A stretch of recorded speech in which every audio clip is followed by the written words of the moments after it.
1,566,600 м2 нутаг дэвсгэртэй 3 сая хүн амтай Монгол улс нь дэлхийн хөгжиж буй орны тоонд зүү ёсоор тооцогдож байна. Энэ ч утгаараа дэд бүтцийн салбар эрчимтэй хөгжиж, улсын болон олон улсын чанартай авто замуудын бүтээн байгуулалт эд өрнөж байгаа билээ. Одоогоор улсын хэмжээнд нийт 49,695.6 км авто замтай. Үүнээс 7,456.6 км нь хатуу хүчилттэй юм. Түүнчлэн дээрх авто замын 12,979 км нь улсын чанартай. 35,893.84 км нь орон нутгийн чанартай.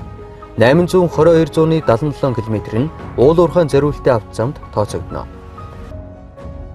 Улсын нийслэл Улаанбаатарын хувьд 2017 оны байдлаар гол болон туслах гудамж зам, дагуул хот тосхны зам, орон сууцны хорооллын доторх авто зам, том жижиг нийлсэн 74 гүүргээд нийт 858 км хатуу хүчилттэй авто замтай. Авто замын энэхүү бүтээн байгуулалттай зэрэгцэн тээврийн хэрэгслийн тоо эрчимтэй нэмэгдсээр байна. Тухайлбал 2017 оны байдлаар улсын хэмжээнд нийт 787,518 тээврийн хэрэгсэл бүртгэгдснээс 384,215 буюу нийт тээврийн хэрэгслийн 48.8% нь зөв жолооны хүрттэй.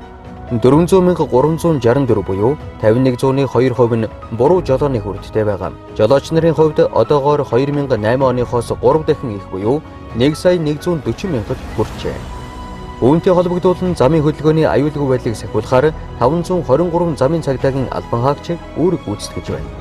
Дээрх тоон үзүүлэлт эрчимтэй өсгийн хэрээр зам тээврийн осол зөрчлийн тооч өдрөөс өдөрт нэмэгдсээр байна. Тухайлбал 2007-оос 2016 оныг дуустал сүүлийн 10 жилийн байдлаар зам тээврийн ослын дуудлага мэдээллүүд 6 дахин, бүртгэгдсэн зам тээврийн осол 6.6 дахин өссөн бөгөөд нийт хүлээн авсан дуудлагын 94.4% нь нийслэл, 5.6% нь орон нутагт бүртгэгджээ.